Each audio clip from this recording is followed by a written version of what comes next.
ku ne xam ne ne yàlla daa bind te yemalewul am na ñu matal am ñu matlewul waaye ba mottali amee ba léegi kenn sonnatul buur kattan di produit 100% naturel sans effet secondaire ñu defare ko li nga xamante ni moo di petit cola bisaab ak jinjeer ñoo ngi jàppale leen ci seen wàllu kattan ak seen wàllu wërgu yaram bu nekk jarna fi nguur ak keng ba ci kikirikiij waaye bii mooy seen buur di buur kattan ballonnement moo ci mën constipation faiblesse sexuelle diabète sinusite éjaculation précoce di joxe appétit sexuel teg ci itam day raxas sa biir ba mu set wecc wooteel gaaw ci 77 413 59 24 77 413 59 24 xar yëpp xar lañ waaye laadum da ciy gën te bu ñu nee góor ngóoraa tax. tudd Guy Marius Sagna di wax ci turu FRAPP suñu teewaay fii nag tey ñun waa FRAPP mooy ñëw pour exprimer toute notre solidarité à nos frères et sœurs de Y'en a marre. Une double solidarité benn solidarité bi mooy suñu doomu ndey Kilifeu ak Simon ci li leen dal beneen solidarité bi mooy l'institution Y'en a marre bi nga xam ne gis nañ ne il y a une entreprise, une tentative de liquidation et de démantèlement systématique de ce mouvement-là ñaar yooyu moo ñu fi indi yonent bi da doon wax ne sa mbokk bu tooñee na nga taxaw waaye bu tooñulee itam buñ ko tooñee na nga taxaw ñun dañoo ñëw dox tànku mbokk ndaxte waa Y'en a marre suñuy mbokk lañu suñuy doomu ndey lañu man mu am si benn aspect particulier ndaxte 2021 bii li ma toog ak ku mel ni Kilifeu li ma wax ak ku mel ni Kilifeu li ma sekk ak ku mel ni Kilifeu sax sekku ko ak waa Y'en a marre man sax sekku ma ko ak waa FRAPP dem nañ fu nekk ci Sénégal ci 2021 bi xam naa sax ndeysaan dégg naa Macky Sall mu ngi naan lu ngeen di def Guy Marius Sagna parce que ci vidéo bi dégg nañu benn jigéen ñuy wax Guy Marius Sagna pour wan leen ne Kilifeu ak Simon ak Y'en a marre fu ñu toll ci ñun ñëpp nag seetaan nañ vidéo yi Sénégalais yëpp seetaan nañ vidéo yi dafa am loo xam ne mënuñu ko weesu pour l'instant tant que justice deful liggéeyam li nga xam ne mënuñu ko weesu mooy lenn rek comme ni ko Y'en a marre waxee ñu ngi naxarlu di mettitlu posture bi nga xam ne gis nañ ko ci vidéo bi te mu jógee ci suñu mbokk suñu doomu ndey bi nga xam ne fu ngeen natt suñu coofeel ci moom weesu na ko muy Kilifeu maanaam moralement am na posture ak kàddu yoo xam ne mun nañ ko duut baaraam mun nañ ne yéen waa Y'en a marre yéen waa FRAPP yéen waa nangam lii ngeen di xeex posture bi est-ce que dëppoo na ak li ngeen di xeex sur le plan moral ñu koy naxarlu di ko regretter waaye bu weesoo loolu dañuy bàyyi justice def liggéeyam lii mooy premier aspect bi deuxième aspect bi nag mooy dafa am ay éléments yoo xam ne dafa wane un complot manifeste du ma ci sori vidéo bi ni mu génnee fekk waa ji mu ngi kaso kan moo ko génnee gendarmerie wala administration pénitentiaire wala avocat bi gi sekk Thierry Mamadou Diallo le timing waa Y'en a marre wax nañ ci lan moo tax ñu xaar 45 jours en réalité dafa am beneen affaire mooy li waa ji doon wax quand vous êtes embêté par une affaire vous créez une autre affaire, une affaire dans l'affaire et une autre affaire dans l'affaire de l'affaire. En réalité c'est à ça que sert ce dossier-là, créer une affaire dans l'affaire du trafic de visa et de passeport bi nga xam ne moo éclaboussé Assemblée nationale, créer une affaire dans l'affaire de la cherté de la vie, de la hausse des prix dans ce pays-là bi nga xam ne les Sénégalais yëpp sonn nañ ci. naka la ñuy fexee ba coowal Y'en a marre bi coowal Kilifeu ak Simon muur sax wala jéem a muur sax la cherté de la vie lii mooy wax ci mais autosaisine sélective procureur waroon na njëkk ne mais diffusion de données personnelles de manière illégale bu fekkee autosaisine rek mais foofu nga war a njëkk a autosaisir sa bopp nee nañ waaw c'est que problème bi dafa am un caractère de trouble à l'ordre public mais nervis yi nga xam ne pendant des mois ils ont agressé des Sénégalais lan moo ëpp doole loolu en termes de trouble à l'ordre public fu ñu dem ñu ñuy dóor fu ñuy dem ñu ñuy bastonner. Le procureur n'a pas estimé que les nervis de Niamey, les nervis du Fouta, les nervis de xawma fan ak fan,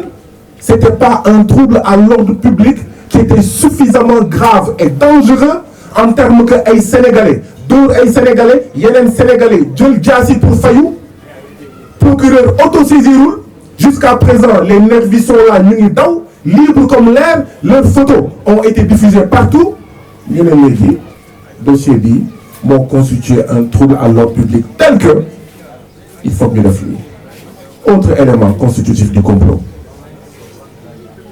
Procureur dafa ne enquête et arrestation loolu fu mu musee am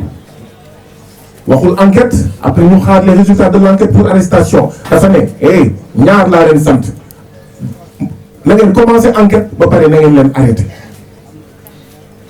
loolu ku mu doyul dara dootu la doy. Trafic de migrants day am S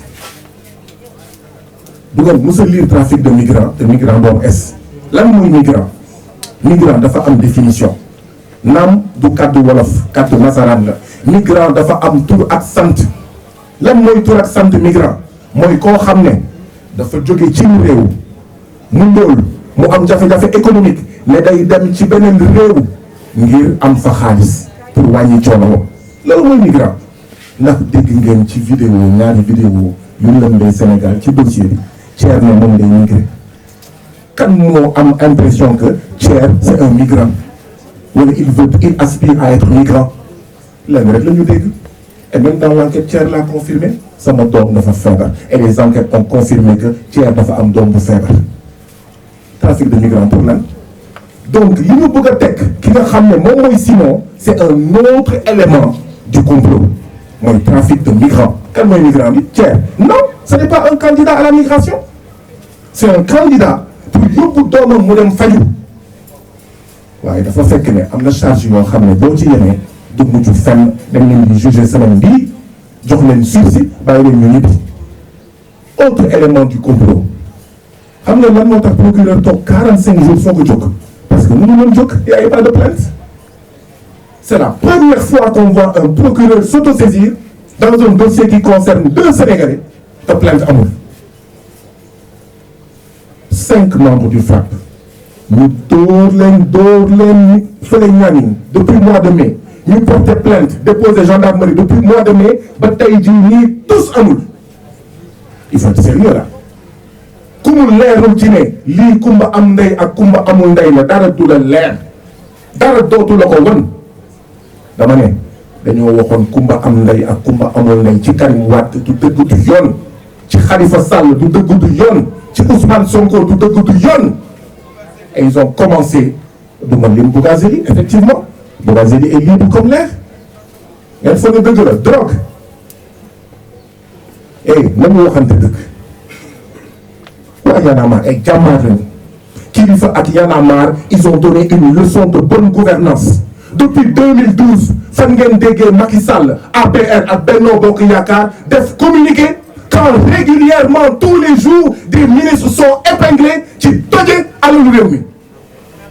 kañ ngeen dégg un communiqué de l'APR muy wax les ministres les directeurs épinglés lu am promotion. Y'en a marre a donné une leçon de bonne gouvernance à Macky Sall à l'APR et à Benno Bokk Yaakaar ne leen vous ne pouvez pas rester silencieux quand ci alalu askan wi ñuy jàpp ñi nga xam ne ñun la ñuy liggéeyal suñu surga di toje di sàcc di seetlu suñu alal ñii dañ leen war a décorer. Il devrait y avoir 100 1000 1500 1 million de Y'en a marre dëkk bi continent bi jëm kanam. Kilifeu a donné une leçon de bonne gouvernance à tous les militants de l'APR et de Benno Bokk Yaakaar kan la ñu cité 94 milliards Mbaye Prodac ña xaw ma Siré Le Postier Thérèse Faye ak ñoom seen la liste elle est longue Cheikh Omar Ñebbe Anne kan ngeen gis dans cette très longue liste kenn ku démissionné ne je veux mettre à l'aise le gouvernement et mon parti. Kilifeu a suspendu l'équivalent d'une démission gars yi loolu dañ ko war a siwal dañ ko war a jàngale dans des facultés de sciences politiques. Politiciens de l'APR, prenez-en de la graine. Politiciens de Benno Bokk Yaakaar, prenez-en de la graine. Politiciens de l'opposition, prenez-en de la graine. lii mooy wax ci lii moo ñu fi indi. Il y a deux parts, la responsabilité individuelle. Et moralement, oui, du dootu ci dellu si.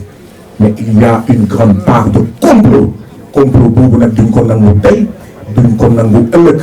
Man je suis chrétien. Et après,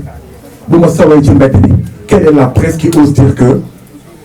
l'église est dans la mare? Quelle est la presse? Man bu ñu ma bettee may saw ci diggu mbedd bi, qui ose dire l'église dans la mare? Et une partie de la presse, pas toute la presse, parce qu'elle a reçu des enveloppes en espèces sonnantes et trébuchantes, ose dire il y en a marre dans la mare, mais c'est n'importe quoi. C'est de la manipulation, c'est de l'amalgame, avec un objectif bien déterminé, liquider et démanteler un mouvement. Du fi amee tey du fi amee ëllëg. dama bëgg Macky Sall xam ne jotewul ak Y en a marre ñun ñëpp la jotee. te di nga xam ne lépp dëgg la dama ne préfet bu Ndakaaru wax na waa Y en a marre ne leen yéen waa Y en a marre ak yéen waa diw ak diw ak diw bi ngeen duggee ci dossier Ousmane Sonko bi la ñu xam ne ñàkk nañ bu ngeen ko bàyyi woon ak ñun rek ndulli nañ ko yàgg na. Nous avons un président de la République, Macky Sall, à l'esprit revanchard. Et c'est cette revanche qui est en train de continuer. waaye wallaay ñun ñooy am ndam jërë ngeen jëf.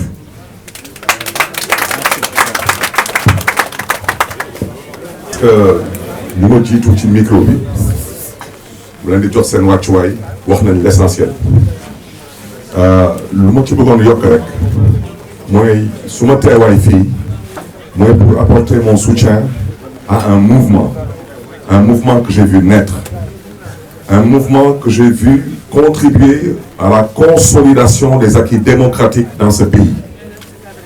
Un mouvement que j'ai vu contribuer à l'éveil des consciences. Mouvement boobu naam dëgg la am na ñu ko créé naam dëgg la am na ñu koy animé dama ne suma baat ci kaw képp kuy bañkat Sénégal tu es un Y'en a marriste kon nag lii du mbiru Y'en a marre kese. Je veux mettre l'accent sur une chose wax nañ ko déjà nee nañu affaire bu député bi moo waral lii waaw mais kon nañ ñuy wax ci mooy lan mooy ñu nam instruction man justice wax dëgg yàlla damaa dem ba doon magistrat tellement dama am jaar-jaar ak ñoom képp kuy viser instruction mooy déjà juróom benn weer jàpp ni dañ koy tëdd parce que ñoom am nañ juróom benn weer pour woo la nu muy doxee nag dañ lay bàyyee nga tëdd sa kaso juróom benn weer su desee ay ñaar ñetti fen balaa juróom benn weer yooyu mët ñu woo la génn la ci kaso bi présenter le juge d'instruction mu ne la sa tur mu ne la sa sant ne la kan nga judd foo dëkk ne la delluwaatal kaso dinaa la waat amaat na beneen juróomi weer encore bu lay xaar loolu may wax ci c'est ça qui est méchant c'est ça qui est vicieux et c'est ça qui est idiot et qui est inacceptable. Dans notre cas mooy le cas des députés dama ne su ma baat ci kaw dans le cas des députés man mii j'ai été député xam naa luy procédure levée d'immunité parlementaire ci cas député yi c'est du flagrant délit fii amul procédure levée d'immunité parlementaire c'est du flagrant délit. Alors pourquoi est-ce que dans le cas de nos amis de Y'en a marre, Simon et Kilifeu, à qui nous réitérons notre amitié et notre soutien, il y a une vidéo et on nous parle ici d'instruction. Fii lan lañ fi instruire amul benn doomu réew mi bu fi porter plainte ni contre Simon ni contre Kilifeu lan lañ fi instruire ñaari nit nekk ci oto wax ñu filmé ñëpp teg seen bët mais loolu c'est du flagrant délit ñëpp leen ko flagrant délit ñu atte ko wante yéen lu ngeen di ci wut xam nañ ko mooy da ngeen bëgg a noot askan bi en quoi faisant en cherchant à museler deux leaders d'opinion dans ce pays qui sont forgés et qui ont contribué à ce que ce pays est devenu aujourd'hui en termes de prise de conscience citoyenne. Dama ne, instruction dans le cas de Kilifeu et de Simon, c'est une prise d'otage. Procédure de levée d'immunité parlementaire dans le cas de députés qui sont en flagrant délit, c'est de l'hypocrisie, et vous m'excusez de l'expression, c'est de la foutaise caractérisée. Voici le sens de notre présence ici. Maintenant, vous me permettrez de terminer rapidement. Parce que notre présence ici, ce n'est pas pour faire plaisir à qui que ce soit. Nous sommes tous en sursis dans ce pays. Making Mendik. Si nous parlons à gagner, qui m'a dit que lu ñu namm ci man mooy lu ma namm ci dëkk bi ci biir dëkk bi mooy Dakar fi laa juddoo fii laa yaroo moom la ñu bañ a gis mu nekk dama ne am yàllay buur ñàkk yàllay buur wante ñàkkuñu jom. Macky Sall dama ne au mois de mars 13 Sénégalais laa wax 13 Sénégalais ñàkk nañ seen bakkan fii amu ci benn neex fi amu ci kenn ku ci ñàkk bakkanam amoon ci gànnaay procureur nee na gisul dara. Procureur nee na déggul dara lu jotoon xew ci mairie bi il y a 10 ans de cela ngay da ngeen di ko tëggaat maa ngi leen di xaar di leen di gërëm nag di leen di sant et tout mon soutien au moyen la